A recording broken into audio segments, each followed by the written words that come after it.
2020 मध्ये महाराष्ट्रात एक असं एमबीबीएस कॉलेज सुरू झालं की ज्या कॉलेजमध्ये फक्त मुलींचे ऍडमिशन असतात। तर या कॉलेजबद्दल आपल्याला काही प्रश्न पडू शकतात, जसं की कॉलेजला मान्यता आहे का, फी स्ट्रक्चर किती लागणार, वर्षाचा नीट स्कोअर किती असतो, म्हणजे 2023 चा कट ऑफ नेमका काय होता, कॉलेजमध्ये हॉस्टेल आणि मेसची सुविधा आहे का, आणि मुलींसाठी कॉलेज सुरक्षित आहे का, स्कॉलरशिप मिळते का, असे अनेक प्रश्न की ज्याची उत्तरं आपण या व्हिडिओमध्ये घेतोय। 150 सीट्स असणारं पुण्यातील सिम्बायोसिस मेडिकल कॉलेज फक्त मुलींसाठी असणारं हे कॉलेज आहे। आणि या कॉलेजमध्ये जर आपल्याला ऍडमिशन करायची असेल तर सुरुवातीला तर आपण बघूया की ऍडमिशन नेमक्या कशा होतात। तर एमसीसी ऍडमिशन इज टोटल, तर टोटल ऍडमिशन या राऊंड मधून होतात। जर आपण कॉलेजची वेबसाईट चेक केली तर सुरुवातीलाच तुम्हाला एक पॉपअप विंडो ओपन होते की ज्यावर काही इन्स्ट्रक्शन दिलेल्या दिसतात वेबसाईटवरच, की या कॉलेजमध्ये ज्या ऍडमिशन होतात तर त्यामध्ये कोणत्याही एजन्सीचा समावेश केलेला नाही, म्हणजे कोणत्याही एजन्सी मार्फत ह्या ऍडमिशन होत नाहीत। फक्त तुम्हाला एमसीसी या वेबसाईट थ्रू जावं लागल आणि जो जनरल मेरिट आहे तर त्यानुसारच ऍडमिशन होतील, म्हणजे मॅनेजमेंट ऍडमिशन वगैरे हा प्रकार होणार नाही, किंवा सीट बुक हा प्रकार सुद्धा असणार नाही। कॉलेजच्या वेबसाईटवर एक पॉपअप विंडो सुरुवातीलाच ओपन होते, तर त्यामध्ये ह्या सर्व इन्स्ट्रक्शन पालकांसाठी दिलेल्या आहेत, तर त्यांनी त्या नक्की रीड कराव्या। तर हे तर झालं कॉलेजच्या वेबसाईट बद्दल आणि त्यांनी दिलेल्या इन्स्ट्रक्शन बद्दल। पण जर समजा आपल्याला सिम्बायोसिस मेडिकल कॉलेज पुण्यामध्ये ऍडमिशन करायची असेल मुलीची आपल्या, तर आपल्याला काउन्सिलिंग मध्ये भाग घ्यावा लागेल एमसीसी या वेबसाईटवर। रजिस्ट्रेशन फी वेगळी असते आणि डिपॉझिट वेगळे असते।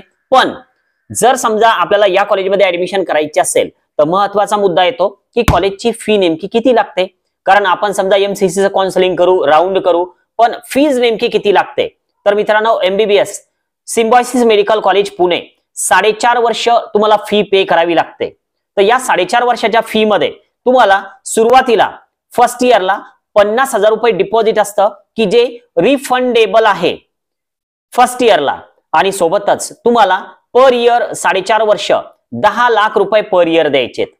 तर हे तर झालं फी स्ट्रक्चर।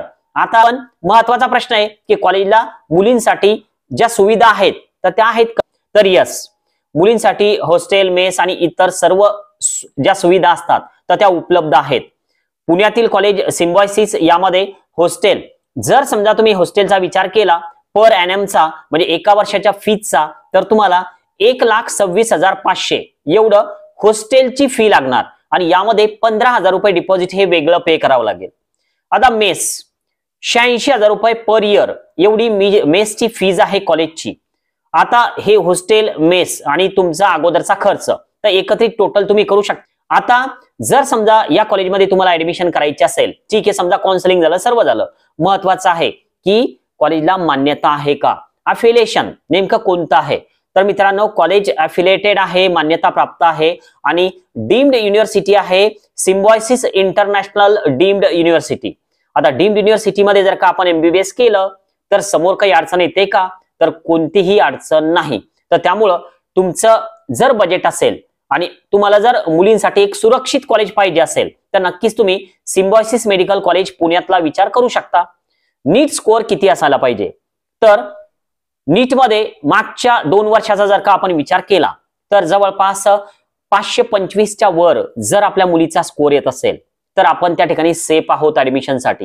म्हणजे थोडक्यात 520 प्लस 525 प्लस जर स्कोअर येत असेल आणि तुम्हाला इतर समजा प्रायव्हेट कॉलेजमध्ये, सेमी गव्हर्नमेंट कॉलेजमध्ये ऍडमिशन आणि तेवढाच खर्च जर येत असेल तर त्यापेक्षा सिम्बायोसिस एक टॉपचं कॉलेज आहे, मुलींसाठी सुरक्षित आहे आणि चांगलं एज्युकेशन देणारं कॉलेज आहे, क्वालिटी एज्युकेशन तुम्हाला मिळेल। तर आज आपण या ठिकाणी थांबूया। Okay, bye.